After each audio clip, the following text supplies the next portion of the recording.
এটা এডিআৰই পৰীক্ষাৰ ফলাফল দিম আৰু লগে লগে নতুন পদৰো আমি বিজ্ঞাপন মুকলি কৰি দিম মান আগত মাত্ৰ এডিআৰই পৰীক্ষা হৈ গৈছিলে ৰিজাল্ট দিব ফেব্ৰুৱাৰীৰ শেষ সপ্তাহত নহলে মাৰ্চৰ প্ৰথম সপ্তাহত যিসকলে চৰকাৰী কৰ্মসংস্থাপন নাপাব তেওঁলোকৰ কাৰণে মুখ্যমন্ত্ৰীৰ আত্মনিৰ্ভৰ অসম সেমি কণ্ডাক্টৰৰ দৰে অজস্ৰ উদ্যোগ আমি সকলোৰে বাবে এখন সপোনৰ অসম ভূমি আমি নিৰ্মাণ কৰিম নতুন বছৰৰ আৰম্ভণিতে অলপ আশাৰ কথা কৈছো শিক্ষক নিযুক্তিৰ প্ৰক্ৰিয়া চলি আছে 5500 শিক্ষক নিযুক্তিৰ প্ৰক্ৰিয়া চলি আছে কিন্তু মই থমকি ৰোৱা নাই 5500 নিযুক্তিৰ প্ৰক্ৰিয়া চলি থকাৰ সময়তে নতুনকৈ আকৌ 4500 পদৰ আমি যদি আন্দোলনৰ পৰিবেশ থাকিলেহেঁতেন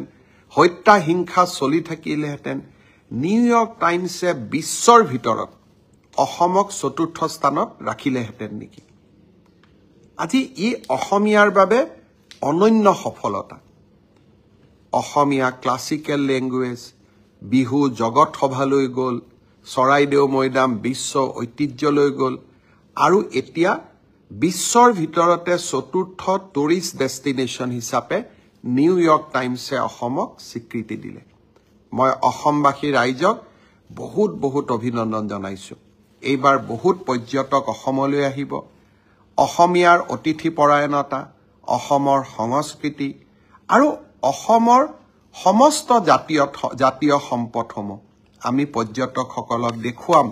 আৰু অসমক আমি জগত সভালৈ লৈ যাম শ্ৰদ্ধাৰ ৰাইজ টাটাৰ সেমি কণ্ডাক্টৰৰ পিছত এইবাৰ আমি অসমখনক আৰু এটা নতুন পৰ্যায়লৈ লৈ যাব খুজিছো এডভান্টেজ আসাম দ্বিতীয় অসমত বিনিয়োগ হওক অসমৰ ইনফ্ৰাষ্ট্ৰাকচাৰ বাঢ়ক ইনভেষ্টমেণ্ট আৰু ইনফ্ৰাষ্ট্ৰাকচাৰ সামিট যোৱা এটা মাহত মই ভূটানলৈ গৈছিলো মুম্বাইলৈকে গৈছো দিল্লীলৈকে গৈছো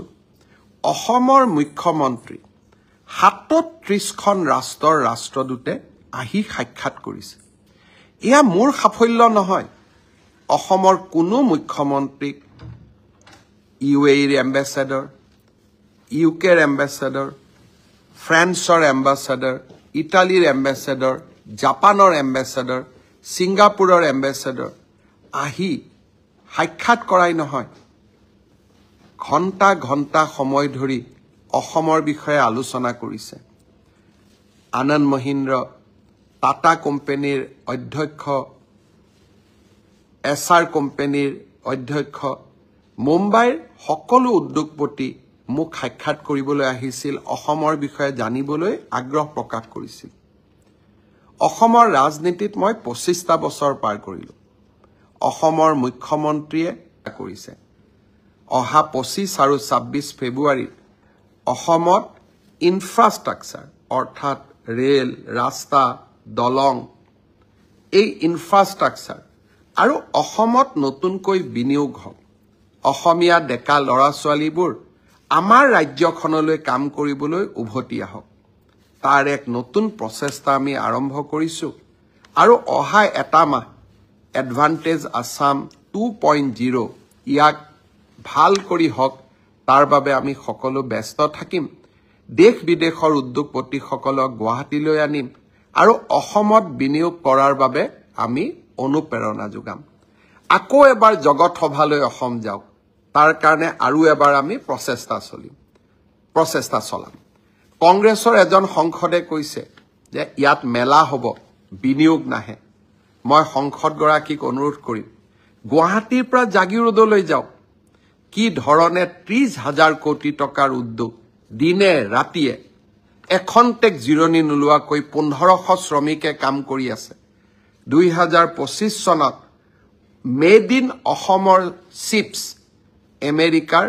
গাড়ী কম্পিউটাৰত ব্যৱহাৰ হ'ব আৰু এয়া আৰম্ভণি 25-26 ফেব্ৰুৱাৰীত আমি আৰু বহুতো ভাল খবৰ শুনিবলৈ পাম কিছুমানে অসমখনক লৈ সপোন দেখিব নোখোজে মই অসমক লৈ সপোন দেখিব খোজো অসমে আকাশ চুব মই তাক বিশ্বাস কৰোঁ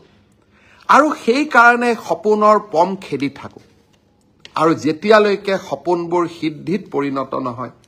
তেতিয়ালৈকে কৰবাত যেন আৰু কিবা অলপ বেছিকৈ কৰো আৰু অলপ কৰবাত কষ্ট বেছিকৈ কৰো পৰিশ্ৰম বেছিকৈ কৰো সপোনবোৰ সিদ্ধি হওক সেই কল্পনা সেই আশা বুকুত লৈ আমি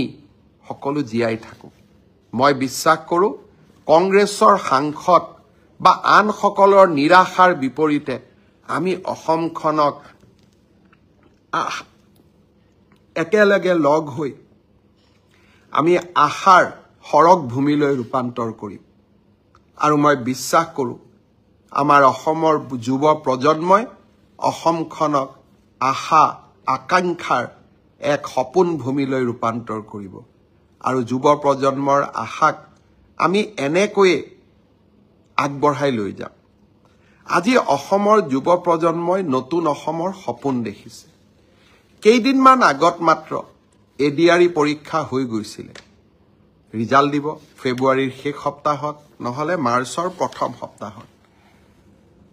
শিক্ষক নিযুক্তিৰ প্ৰক্ৰিয়া চলি আছে 5500 শিক্ষক নিযুক্তিৰ প্ৰক্ৰিয়া চলি আছে কিন্তু মই থমকি ৰোৱা নাই 5500 নিযুক্তিৰ প্ৰক্ৰিয়া চলি থকাৰ সময়তে নতুনকৈ আকৌ 4500 পদৰ আমি বিজ্ঞাপন দিলো এটা এডিআৰই পৰীক্ষাৰ ফলাফল দিম আৰু লগে লগে নতুন পদৰো আমি বিজ্ঞাপন মুকলি কৰি দিম তৃতীয় শ্ৰেণী চতুৰ্থ শ্ৰেণী ৰাজপত্ৰিত বিষয়া লোকসেৱা আয়োগৰ পৰীক্ষা এই সকলো বিলাকতে মেধাৰ ওপৰত যি এক নিযুক্তি প্ৰক্ৰিয়া আমি যোৱা 3.5 বছৰত স্থাপন কৰিব পাৰিলো হি ভাবো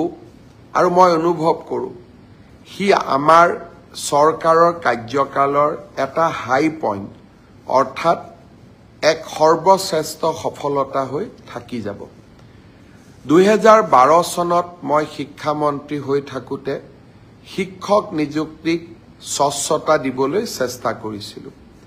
আজি 2024 চন পাৰ হৈ যাব 25ত আমি ভৰি দিম যোৱা 13টা বছৰে শিক্ষক নিযুক্তিৰ প্ৰক্ৰিয়াক আমি সম্পূৰ্ণ দুৰ্নীতিৰ পৰা আঁতৰত ৰাখিব পাৰিলো আৰু মেধাৰ ওপৰত চাকৰি পোৱা শিক্ষকৰ চাকৰি পোৱা প্ৰক্ৰিয়াটো আমি ইনষ্টিটিউচনেলাইজ অৰ্থাৎ স্থায়ী কৰিব পাৰিলো যোৱা 3টা বছৰত লোকসেৱা আয়োগৰ পৰীক্ষাকো আমি এক নিৰ্মল